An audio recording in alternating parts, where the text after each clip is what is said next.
Ya ayyuhar rusul, wahai para rasul kami, kulu minat thayyibat, makanlah dari yang baik-baik, wa'malu salihah, dan amallah, bekerjalah dengan amal-amal yang baik.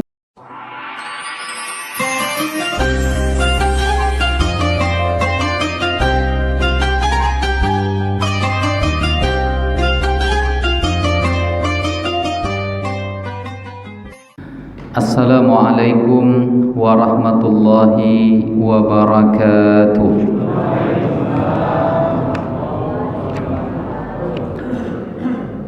Bismillahirrahmanirrahim. Alhamdulillahi rabbil alamin, hamdal hamidin, hamdal mustaghfirin. Assalatu wassalamu ala ashrafil anbiya'i wal mursalin, Sayyidina wa habibina wa qurrati a'yunina Muhammadin wa ala alihi wa sahbihi ajma'in.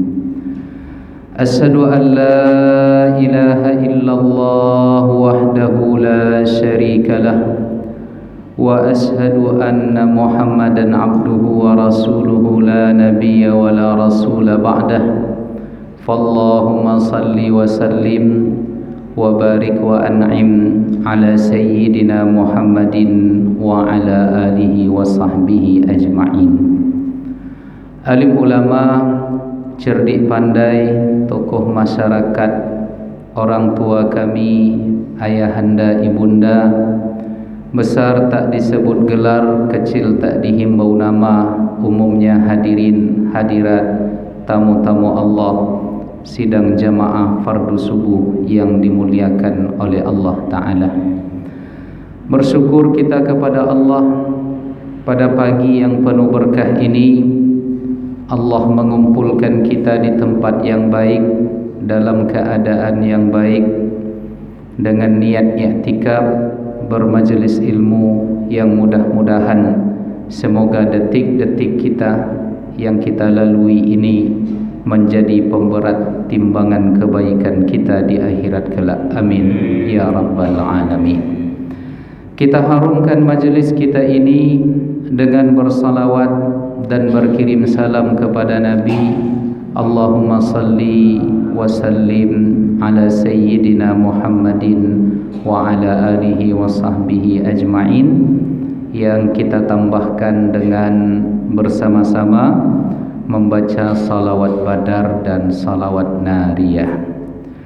Salatullah salamullah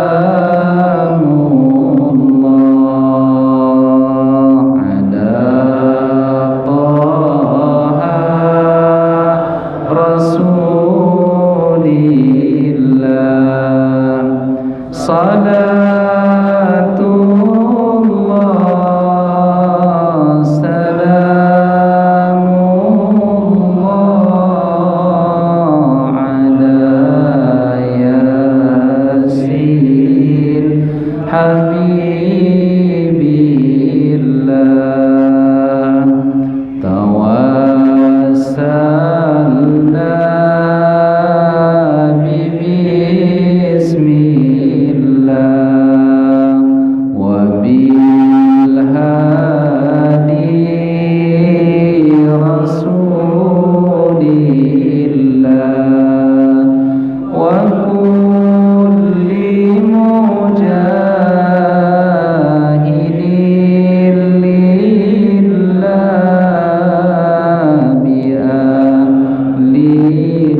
wa husnul khawatimi wa yustasqal ghamamu biwajhihil karimi wa adalihi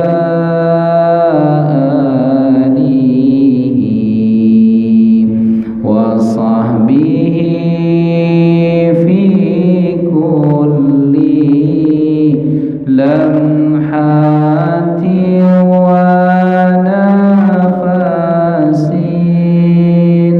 wa nafasin bi'adadi kulli ma'lumillah. Allahumma salli wa sallim ala Muhammadin. Allahumma amin. Tapi selawat yang kedua ni tak sesemarak yang pertama tadi. Ha? Dua je gendangnya tuhnya Pak. Yang pertama tak hafal, yang kedua suara ustaznya ancak. Jadi kalau yang kedua khusyuk mendengarnya gitu kan. Tah yang mana lah ibu-ibu begini kan. Bapak Ibu hadirin hadirat yang dimuliakan oleh Allah Ta'ala, kita lanjutkan kajian kita. Kita lanjutkan kajian kita di mana setiap hari Ahad selama bulan Ramadan kita akan mengkaji kitab Mawsu'atul Akhlaq, yang mana kita mulai pada pembahasan tentang wara'.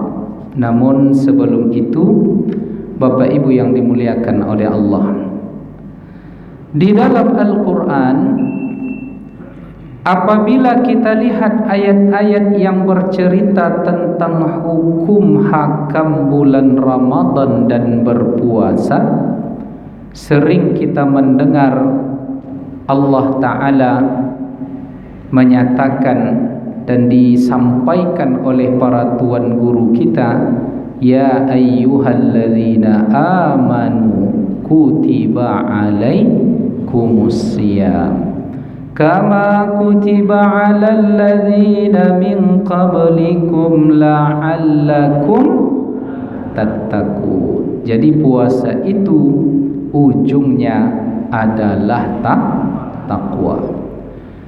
Tapi rupanya Bapak Ibu, rentang ayat itu dari 183 surat Al-Baqarah sampai ayat yang ke-187, ternyata ujung dari cerita puasa Ramadan dan sebagainya setelah takwa, ternyata Allah menyebutkan wala'allakum tashkurun, agar kalian bersyukur.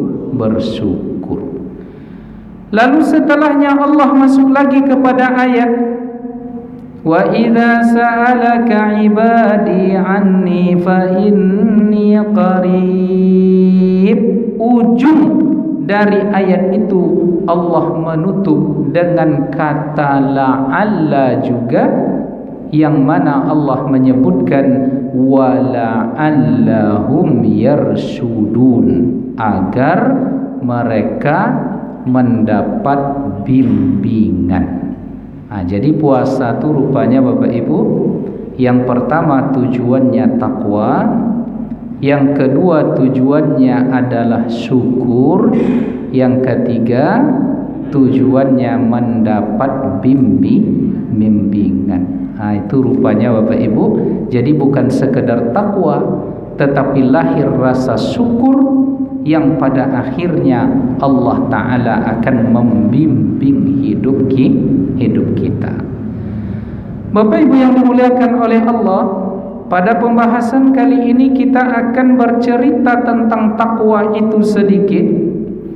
Takwa Selama ini kita mendengar ketakwaan itu adalah al-imtisalu li awamirillah.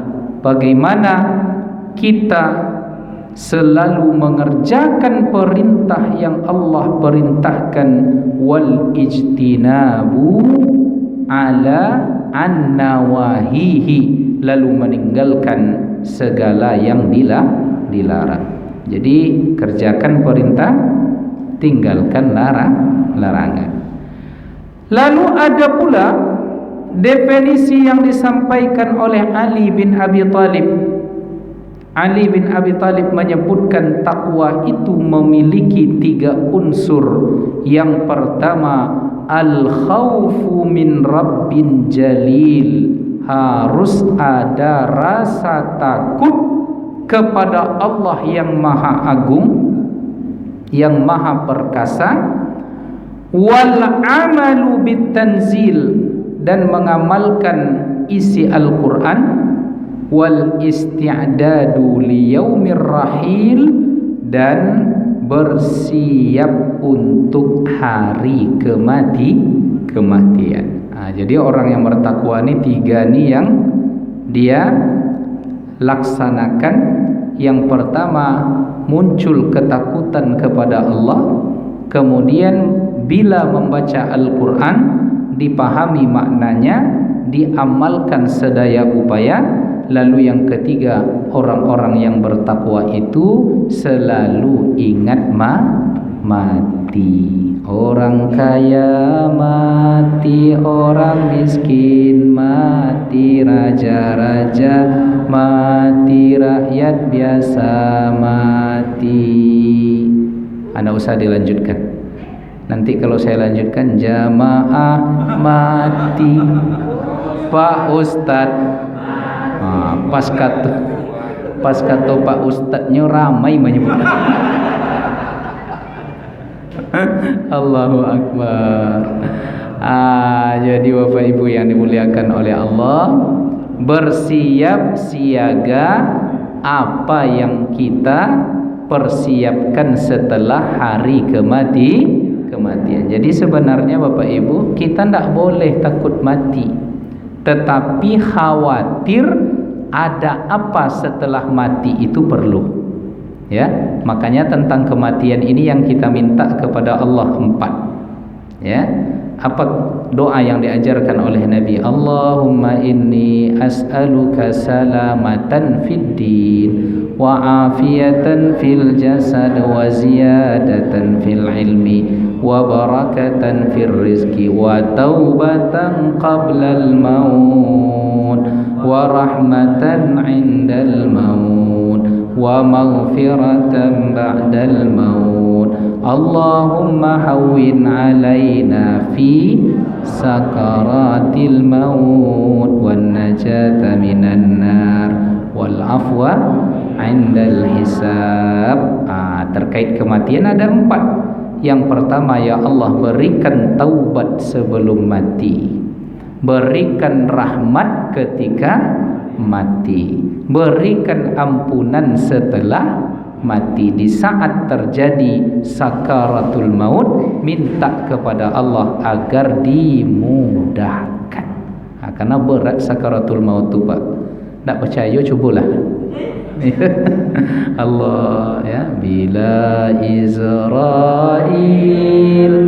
datang memanggil, jasad terbujur di pembaringan, seluruh tubuh akan menggigil sekujur badan nan kedinginan, tiada lagi guna harta kawan karib, sanak saudara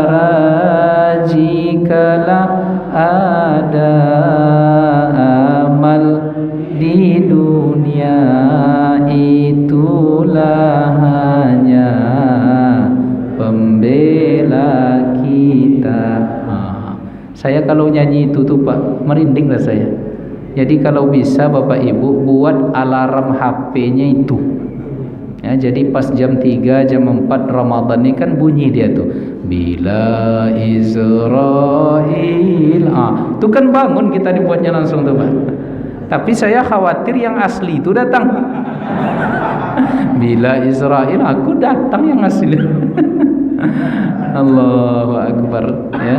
Bapak Ibu yang dimuliakan oleh Allah Ta'ala, maka di antara sikap orang yang bertakwa itu adalah bersiap-siap untuk mati. Nah, dari dua definisi ini ada yang lebih sederhana tentang apa makna dari takwa itu, di mana terjadi perbincangan antara Umar bin Khattab dengan Ubay bin Ka'ab. Jadi Umar dan Ubay ini Bapak Ibu akrab luar biasa. Bahkan saking akrabnya mereka sering diskusi. Sering Umar bin Khattab ini minta pendapat Ubay bin Ka'ab, dan bahkan Ubay bin Ka'ab ini ditunjuk oleh Umar bin Khattab menjadi imam salat tarawih. Jadi ketika salat tarawih itu diatur oleh Umar menjadi 20 rakaat, lalu imamnya yang ditunjuk pada waktu itu adalah Ubay bin Ka'ab. Pernah juga suatu ketika Bapak Ibu, Ubay bin Ka'ab ini ditunjuk menjadi imam salat tarawih. Dalam riwayat itu 8 rakaat, tetapi 8 rakaat itu bacaannya bil mi'in, sekitar 3-4 juz dalam satu rakaat. Lalu kata para sahabat ketika Ubay bin Ka'ab menjadi imam membaca ayat yang panjang itu, bahkan kami sampai berpegangan ke tongkat-tongkat dan tiang-tiang yang ada di masjid. Jadi mereka itu dulu Bapak Ibu, kalau rakaatnya banyak, ayatnya sedikit, ringkas. Jadi kalau 20 dibuatnya, ayatnya diringkaskan. Tapi kalau rakaatnya sedikit, bacaan dipanjangkan. Sampai di Pekanbaru, rakaat seketek, bacaan ringkas. Itulah hebatnya Pak. Ya kan? Mungkin Masjid Baitul Salam mode itu juga ya. Iya Pak Imam. Sudahlah 8 rakaat yang dibaca wadduha ke bawah. Tapi begitulah Pak. Karena memang kata para ulama, dha'ufatil himam, semangat beribadah kita jika dibandingkan dengan mereka tentu tak bisa dibandingkanlah. Jadi salat ya 8 rakaat itu. Tapi kalau bisa tahun depan Bapak Ibu kita balikkan ke 20. Kalau bisa ya kita syiarkan 20 itu, tapi bacaan pendek. Jadi dapat kita syiar tarawih yang namanya tarawih itu 20 kalau bisa. Tapi kalau tidak bisa macam mana jule kan? Ya ada jemaah yang nyobi, enggak usahlah keras betul masalah itu Ustaz. Toh dia sunnah ya. Jadi kalau sunnah ceritanya memang iya, tapi ini kan kita cerita tentang bonus. Mau tidak mengambil bonus dari Allah Subhanahu wa Ta'ala. Nah, Umar bin Khattab ini dengan Ubay bin Ka'ab itu akrab. Kata orang sekarang besti. Atau lo apa kok besti nampak ya. Mereka ni besti. Jadi terjadilah perbincangan Bapak Ibu. Apa kata Umar? Ya Ubay, ma huwa taqwa? Wahai Ubay, apa takwa itu? Lalu Ubay menjawab, ama salakta tariqan za syaukin ya Umar. Wahai Umar, pernahkah engkau suatu ketika melewati suatu jalan yang engkau lewati itu banyak lubang, banyak jebakan, Jalan yang dilewati itu ada binatang berbisa yang siap kapanpun akan menggigitmu, sedangkan jalan yang engkau lalui itu pada saat itu engkau melewatinya tidak ada suluh pelita, tidak ada cahaya yang menerangi. Pernahkah engkau melewati jalan yang demikian? Apa jawab Umar? Pernah wahai Ubay. Lalu apa yang engkau lakukan wahai Umar? Ubay mengatakan, Umar menjawab, saya tentu berhati-hati. Kalau jalan yang begitu kan berhati-hati kita, Pak. Banyak lubang di situ. Kemudian habis hujan pula. Ya, tentu becek, berlubang. Bapak-bapak kalau bawa mobil itu digas atau dilambatkan? Dilambatkan karena kencang-kencang nanti taji langkang. Tahu taji langkang, Pak? Bapak Ibu yang dimuliakan oleh Allah, saya akan berhati-hati, kata Umar. Lalu apa jawaban dari Ubay bin Ka'ab? Fadzalikat taqwa, itulah takwa itu sebenarnya wahai Umar. Jadi takwa itu sederhana. Apa makna dari takwa? Hati-hati. Karena di dalam jalan hidup ini Bapak Ibu, ada yang hak, ada yang batil. Ada yang baik, ada yang buruk. Ada yang boleh, ada yang tak boleh. Maka kita dalam perjalanan hidup ini hati-hati kita, karena pertanggungjawaban yang akan kita bawa di dalam kehidupan ini tidak berhenti di dunia, tetapi pertanggungjawabannya sampai di akhirat. Maka saya Bapak Ibu takut sebenarnya kalau ada jamaah yang tahu saya diminta menjadi istilahnya imam besar atau ketua harian Masjid An-Nur. Tadi Pak Ketua menyalami saya, selamat. Bukan selamat sebenarnya, tapi musibah. Ya. Harusnya tadi Pak Ketua bilang selamat Ustaz dapat musibah. Innalillahi wa inna ilaihi raji'un. Tadi Pak Imam juga bilang selamat. Tak selamat, bukan tahniah itu, tapi takziah. Saya Bapak Ibu sudah menghindar sedaya upaya, datang juga barang tu. Memang payah Pak, ya, menghindar, mengelak ke situ juga barang tu rupanya.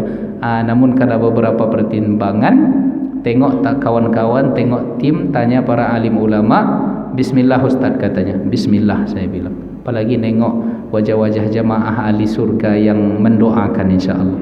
Karena saya tengok dari wajah Pak Ketua tadi, saya yakin dia mendoakan saya. Ya, insyaallah. Pak Imam juga begitu. Lalu saya teringat dengan seorang panglima yang bernama Qutaibah bin Muslim. Jadi dia diamanahkan oleh Umar untuk menaklukkan wilayah Cina. Ya, memasukkan Islam, menyebarkan Islam ke sana. Nah, dia bawa pasukan.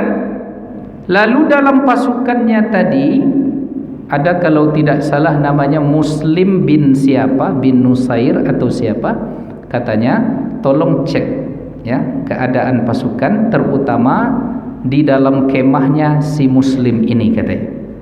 Dicek oleh ajudannya, ternyata di dalam kemah itu dia sedang salat. Pas pula dia sedang salat itu telunjuknya asyhadu an la ilaha illallah wa asyhadu anna muhammadar rasulullah. Kan kita ketika salat itu dianjurkan mengangkat telunjuk asyhadu an la ilaha illallah. Di illallahnya itu diangkat. Nampak oleh ajudan Qutaibah bin Muslim, dilaporkan kepada Qutaibah. Apa kata Qutaibah? Selama telunjuk Muslim ini terangkat demikian, saya tak khawatir. Ya, apa sebab? Karena dia sudah bersama orang-orang baik. Jadi saya tak perlu risau katanya. Kalau ada si Muslim ini masih dia menengadahkan tangannya, masih salat, masih mengangkat telunjuknya la ilaha illallah, berarti aman sudah. Kita hidup ni begitu juga Pak. Kalau ada kawan-kawan yang siap menolong dan mereka adalah orang-orang soleh, tidak perlu risau. Sudah, apa yang saya risaukan lagi? Ya, ada Pak Imam, ya, ada Pak Ketua, ada Pak Bilal kita. Ya, saya kalau dengar suara Pak Imam ni jadi imam, tenang sekali rasanya. apalagi baca surat Al-Fajr tadi Pak. Ya. Udah menikah Pak Imam kita nih. Udah Ustaz. Nah, masalahnya ada mahasiswi saya minta tolong dicarikan yang soleh Ustaz, yang elok bacaan Qur'annya. Terpikir saya Pak Imam tadi. Ya. Ya, kalau belum ya, kalau sudah tuh tak terbuka lagi ruangnya tuh kan. Kalau belum, karena yang minta tolong nih Pak Ketua cantik, jurusan bahasa Arab, ya, hafiz Al-Quran juga, kemudian ayah ibunya orang kaya, anak sematawayang. Jadi kalau cepatlah mati ayah ibunya nih, dapet wari. Mau Pak Imam? Coba tanya yang kedua mau nggak? Saya kalau ditanya mau lah. Kalau ditanya mau, tapi kalau ditanya berani, nah, tapi jangan cerita ini kita lagi marah ibu-ibu nanti. Ya. Bapak Ibu hadirin, kemana lah cerita pagi kan? Ya, kita tak perlu risau kalau ada orang-orang di sekitar kita, mereka adalah orang-orang yang taat, orang-orang yang soleh. Nah, Bapak Ibu yang dimuliakan oleh Allah Ta'ala, kembali ke cerita kita tadi, bahwa ternyata takwa itu adalah hati-hati. Nah, itu makna secara umum. Lalu diterjemahkanlah kehati-hatian ini, dibahas oleh para ulama. Turunan dari takwa yang hati-hati ini ada sebuah sikap batin yang dinamakan dengan wara. Nah, itu dia turunannya. Wara itu hati-hati, waspada, sehingga apa? Kehati-hatian dan kewaspadaan ini oleh para ulama di dalam kitab ini disebutkan nau'ani, ada dua macam. Yang pertama mandub itu adalah wara yang dianjurkan apabila kita berhadapan dengan perkara-perkara yang syubhat. Nah, itu dia Bapak Ibu. Jadi dalam perkara syubhat dianjurkan kita berhati-hati. Nah, lalu yang kedua, ada wara yang wajib. Kehati-hatian yang wajib kita berhati-hati dan waspada itu adalah tarkul muharramat, ketika kita harus meninggalkan yang haram. Nah, sekarang pertanyaannya Bapak Ibu, kita kan sekarang berpuasa. Kita nih sekarang berpuasa dari halal apa yang dari haram? Dari yang halal. Ya, nasi halal tidak? Halal. Salalawu halal apa tidak? Halal. Lontong pical halal apa tidak? Lotek, ndak usah wak, tambah banyak-banyak wak baru berpuasa. Ya, jadi halal. Kita berpuasa dari yang halal, maka ini menjadi pelajaran bagi kita. Kita mampu berpuasa dari yang halal, hendaknya kita nanti pelajarannya keluar dari Ramadan ini mampu berpuasa dari yang haram, jangan yang halal lagi. Ya, keluar kita dari Ramadan, selama Ramadan kita dilatih berpuasa dari yang halal, tentu alasannya, tentu setelahnya kita nanti akan mampu lebih waspada dari mengkonsumsi yang haram. Nah, maka oleh karenanya di dalam surat Al-Mu'minun ayat yang ke-51 Allah menyebutkan dan memerintahkan kepada Nabi dan Rasul ada dua hal. Yang pertama kata Allah, ya ayyuhar rusul, wahai para rasul kami, kulu minat thayyibat, makanlah dari yang baik-baik, wa'malu salihah, dan amallah, bekerjalah dengan amal-amal yang yang baik. Inni bima ta'maluna alim, karena saya mengetahui, kata Allah, apapun yang kalian lakukan. Maka di sini menarik Bapak Ibu, setiap aktivitas kita itu diwakili ujungnya, bahasanya di dalam Al-Quran itu dengan makan. Jadi apapun aktivitas kita itu disebutkan dengan bahasa makan, karena makan itu kan konsumtif, menghabiskan sesuatu yang kita punya.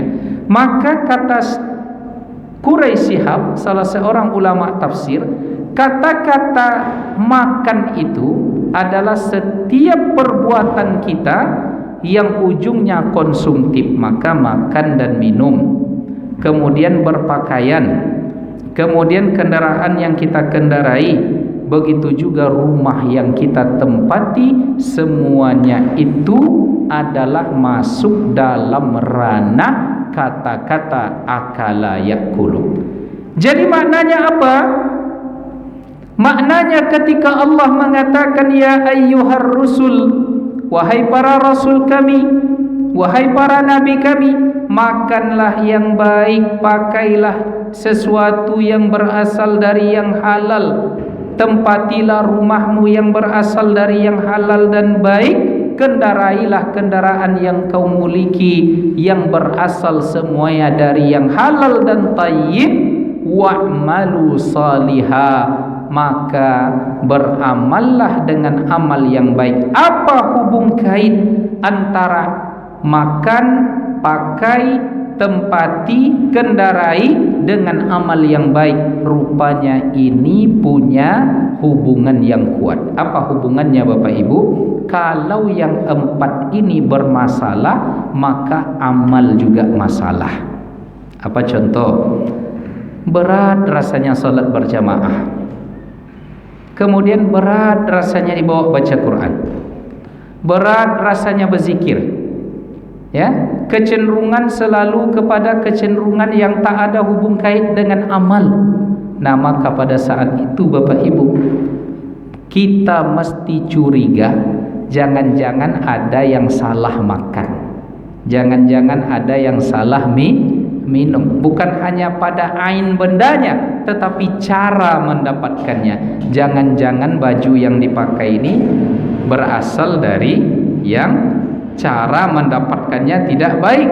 Kendaraan yang kita miliki, rumah yang kita bangun, yang kita tinggal di sana, jangan-jangan ada yang lekat di sana dari segala yang haram, maka akan berefek kepada amal. Nah, jadi jangan cari-cari alasan dulu. Kita harus curiga. Jangan-jangan mungkin saya ada yang salah makan, ya, atau ada dapat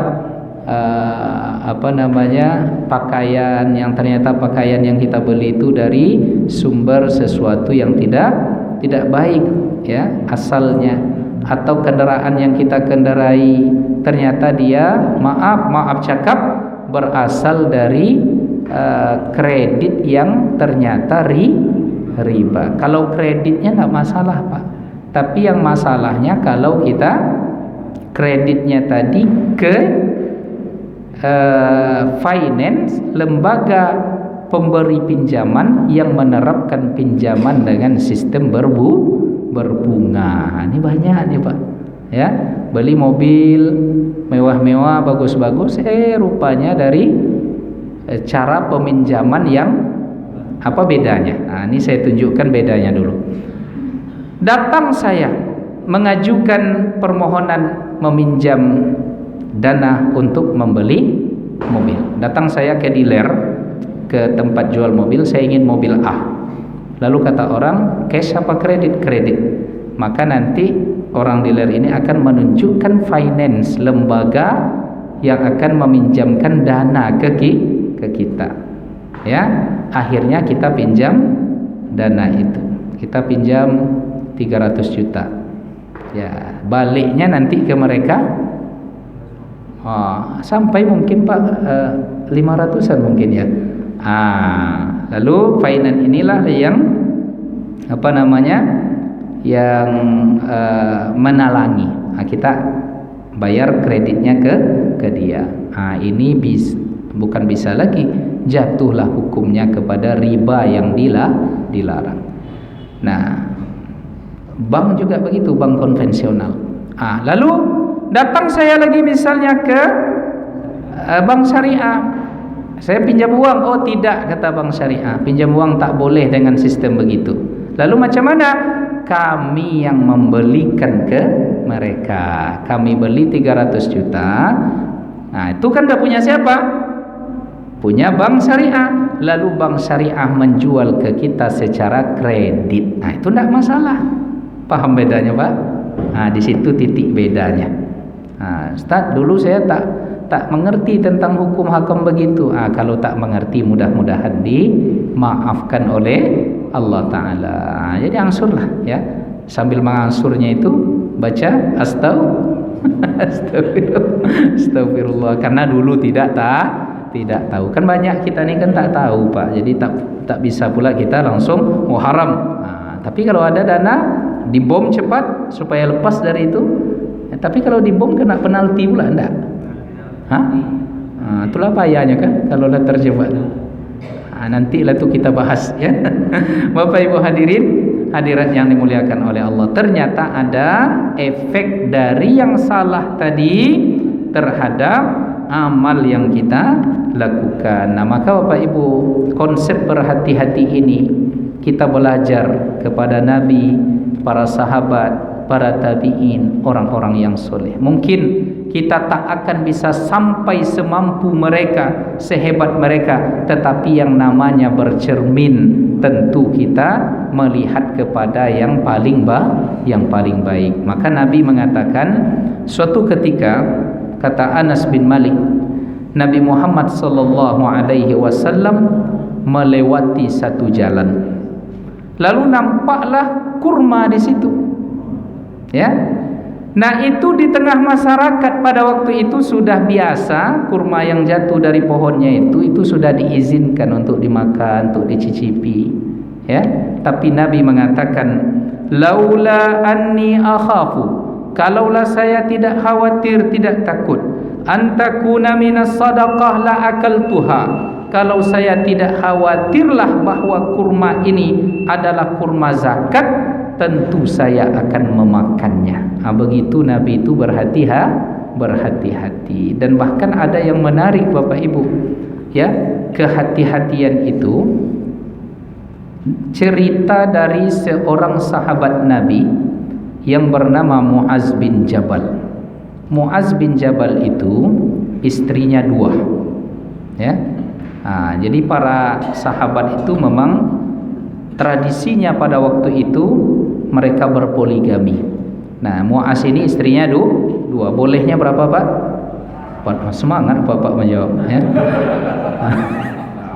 Bolehnya 4. Berapa bolehnya, Bu? 1. Ibu-ibu ni tidak beriman nampaknya. Boleh 4 dibilang 1. 1 ya. Harusnya ibu-ibu jawab berapa bolehnya, Bu? 4. Asal adil. Cuma kan wajah-wajah kami ini wajah-wajah yang tak bisa adil. Maka 1. Nah, coba Bapak Ibu tengok cerita Muaz bin Jabal ini. Saking hati-hatinya dia dalam hidupnya, fa iza kana yaumu ihdahuma lam yatawadda min baitil ukhra. Itu yang pertama. Kalau hari ini giliran istri pertama, tentu dia di rumah istri pertama itu dia akan salat sunnah ya. Dia tidak mau berwudu, memakai wudu dari rumah istri kedua. Misalnya dia berwudu di rumah istri kedua, lalu dia salat di rumah istri pertama. Tak mau dia, Pak. Khawatir saya tak adil. Begitu dia berhati-hati, karena itu hak yang ada di rumah istri kedua.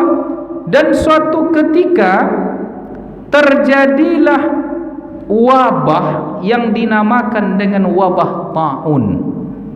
Kayak COVID kemarin itu kan wabah, ya, virus Tapi virus ta'un ini Bapak Ibu mulanya pada waktu itu muncul di negeri yang bernama Amwas. Maka dinamakanlah ta'un ini ta'un Amwas di daerah Syria sekarang. Itu kalau kena virus itu Bapak Ibu pagi, mati sore. Kalau kena sore, mati paling lambat pagi besok. Saking bahayanya virus itu. Tapi kalau COVID enggak. Ya, COVID itu enggak bahaya betul. Ya, enggak bahaya betul. Jadi paman saya ya, innalillah, beliau meninggal di masa COVID. Nah, itu meninggalnya bukan karena COVID-nya rupanya. Beliau kena COVID. Cuma dia sudah ada bawaan penyakit liver. Ya. Kemudian masuk ke salah satu rumah sakit, dikasihlah 7-8 macam obat. Livernya sudah drop. Kan yang untuk mengolahnya itu kan liver, Pak. Dikasih 7-8 macam obat. Apa enggak semakin menjadi-jadi, dia drop, meninggal. Ya, maka hati-hati juga kita. Ya. Nah, saya tak mau bilang apapun, simpulkanlah sendiri ya. Nah, itu yang terjadi. Nah, bukan COVID. Apa tadi? Ta'un. Meninggallah 2 orang istrinya ini Bapak Ibu. Ya, betapa sedihnya Muaz bin Jabal. Meninggal serentak, kena pagi keduanya langsung meninggal sore harinya. Malam harinya ia selenggarakan 2 jenazah istrinya ini, cuma sebelum dikuburkan, mana yang pertama dikuburkan dia takut. Karena kalau dikuburkan yang pertama, yang istri pertama, nanti dia dikatakan tidak adil, lebih cinta ke yang pertama. Apa sebab? Karena yang pertama dikubur, diurus terlebih dahulu. Kalau yang kedua nanti istri muda didahulukan, maka akan muncul ya semacam ketidakadilan. Maka demi kehati-hatian Bapak Ibu, saking hati-hatinya Muaz bin Jabal, dibuatnya undian. Diambilnya kertas, ditulisnya misalnya nama istri pertamanya siapa, Bu? Syahrini misalnya. Si A ditulisnya, Bu. Kemudian diambilnya kertas yang satu lagi, ditulis di situ namanya si B, digulung, dimasukkan ke kup. Kup itu semacam gelas. Dikocoknya, diambilnya. Siapa yang keluar pertama, itulah yang pertama dikubur. Coba tengok Pak Ibu. Ya, Pak Ibu nak bisa seperti itu tuh, karena bini ciknya. Ya, ciknya. Tapi kalau ada nanti bersamaan dia, begitulah yang terjadi di Muaz bin Jabal. Bukan cerita istrinya banyak, 2 poligami, tidak, tetapi kita cerita bagaimana dia bertakwa, berhati-hati supaya nanti tidak dituntut di akhirat tentang keadilan terhadap istrinya. Maka yang terakhir dikatakan di sini oleh Imam Hasan Al-Basri, ad-darakna aqwaman, kami mendapati orang-orang, kata Hasan Al-Basri, kanu yatrukun, mereka meninggalkan 70 bab yang halal, takut nanti terjadi yang haram. Dia barang tuh halal, tapi kalau nanti diambil khawatir ini menjadi perantara, menjadi pintu masuk kepada yang haram. Akhirnya mereka tinggalkan. Padahal perbuatan itu, perkara itu halal. Jadi Bapak Ibu yang dimuliakan oleh Allah, maka puasa yang sedang kita lakukan ini ujungnya mudah-mudahan nanti kita bisa berhati-hati dalam hidup ini. Banyak godaan Bapak Ibu, maka kita mesti berhati. Ya, apalagi kami yang masih muda-muda nih Bu. Ya, kadang jalan keluar rumah nampak iklan-iklan, yang iklan itu perempuan kadang tak berjilbab Pak, yang kurang-kurang kain itu kan banyak tuh di tepi-tepi jalan tuh Pak ya. Ditengok berdosa, tak ditengok rugi. Iya enggak? Mubazir. Ditengok berdosa tak. Jadi banyak yang haram-haram tuh yang kita hadapi, maka kita mesti berhati-hati. Nah, itulah Bapak Ibu kaji kita pada pagi ini, yang mudah-mudahan menambah ilmu, menyegar-nyegarkan iman kita, dan membaikkan amal kita insya Allah taala. Sebelum kita tutup, mungkin ada pertanyaan, kami persilahkan. Ada Bapak Ibu yang ingin bertanya? Masih ada 6 menit lagi.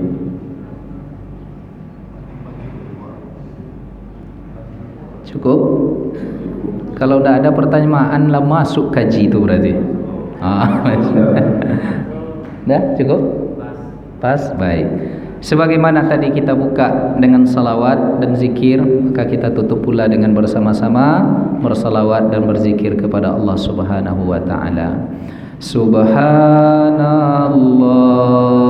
walhamdulillah wa la ilaha illallah wallahu akbar wa la ولا قوة إلا بالله العلي العظيم سبحان الله والحمد لله ولا إله إلا الله والله أكبر ولا قوة إلا بالله العلي العظيم صلى الله ربنا على النور المبين أحمد المصطفى سيد المرسلين وعلى